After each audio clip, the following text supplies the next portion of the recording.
नमस्कार। आज हम अग्निवंश, प्रतिज्ञा और पराक्रम की गाथा इस कहानी के कुछ शुरुआती हिस्सों पर बात करने वाले हैं। जी।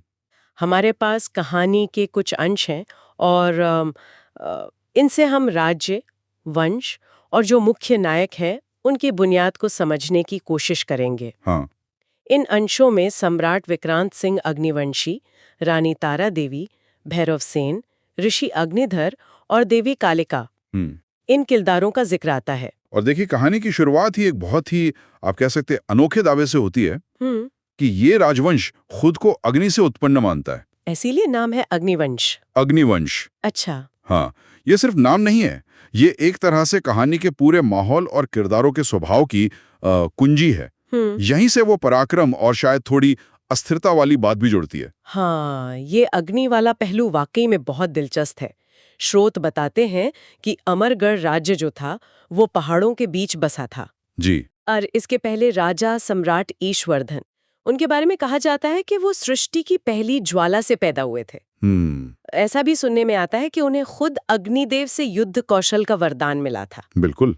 और ये जो उत्पत्ति है ना, ये सिर्फ नाम को मतलब नहीं देती। अच्छा। ये उनके चरित्र को भी तय करती है। जैसे वीरता, तेज, पराक्रम, ये सब अग्नि के गुण हैं। सही। लेकिन साथ ही अग्नि वो अनियंत्रित भी हो सकती है ना। उसमें एक तरह की अस्थिरता भी छिपी होती है। तो ये विरासत शक्तिशाली तो है, पर शायद एक बोझ भी है। और इसी विरासत को आगे बढ़ाते हैं सम्राट विक्रांत सिंह अग्निवंशी।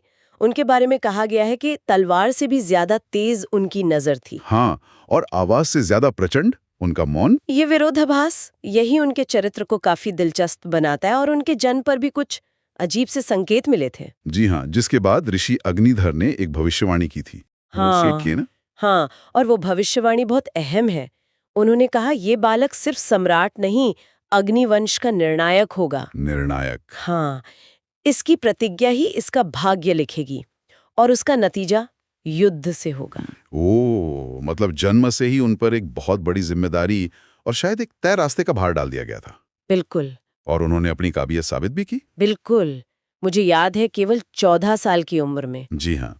उन्होंने सीमा पर बसे वो खूंखार नागपंथी कबीले उनको हरा दिया था। सिर्फ 14 साल की उम्र में? हाँ, लेकिन इतनी बहादुरी के बाद भी वो थोड़े एकांत प्रिय थे। जब उनसे पूछा गया कि वो मुस्कुराते क्यों नहीं, तो उनका जवाब था, बड़ा गहरा जवाब था, मेरा मार्ग युद्ध की रेखा से लिखा गया है। सही। ये बात उनके अकेलेपन और उस नियति के बोझ को दिखाती है ना? सही कहा। विक्रांत का चरित्र इसी कश्मकश में फंसा लगता है। जी। एक तरफ वो कुशल योद्धा है, शासक है। हाँ। और दूसरी तरफ एक गहरा अकेलापन।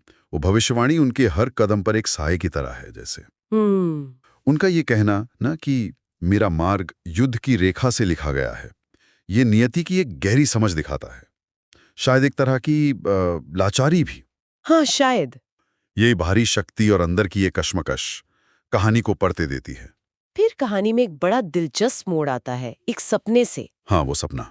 एक रात सम्राट ने सपना देखा कि वो एक भयानक युद्ध के मैदान में है और आसमान से एक देवी उतर रही हैं। जी। और उनके हाथ में एक जलता हुआ खड्डग है। वो देवी कहती हैं, विक्रांत, जब अग्नि शिथिल हो जाए और विश्वास विचलित हो, तब तारा को खोजना। तारा। वही तुम्हारी प्रतिज्ञा को पूर्ण करेगी।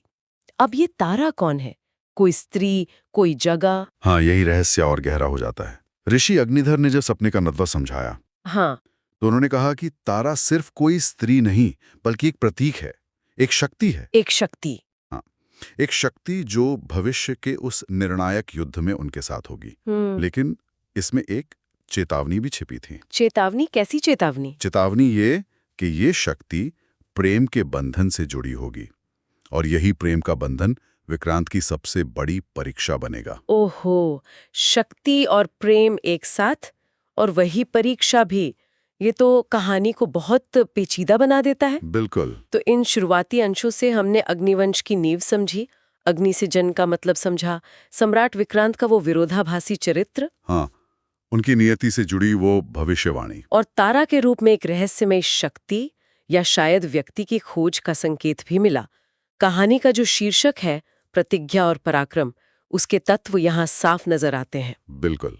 और ये हमें एक सोचने वाली बात पर लाकर छोड़ देता है कि एक राजा का ये अंदरूनी संघर्ष, उसका एकांत, उसकी नियति, उसका कर्तव्य और आने वाला प्रेम एक ही धागे में पिरो रही हैं। सही। तो नियति कितनी अटल है और इंसान के अपने चुनाव की गुंजाइश कहाँ तक है, खासकर तारा के मामले में, ये देखना वाकई दिलचस्प होगा आगे।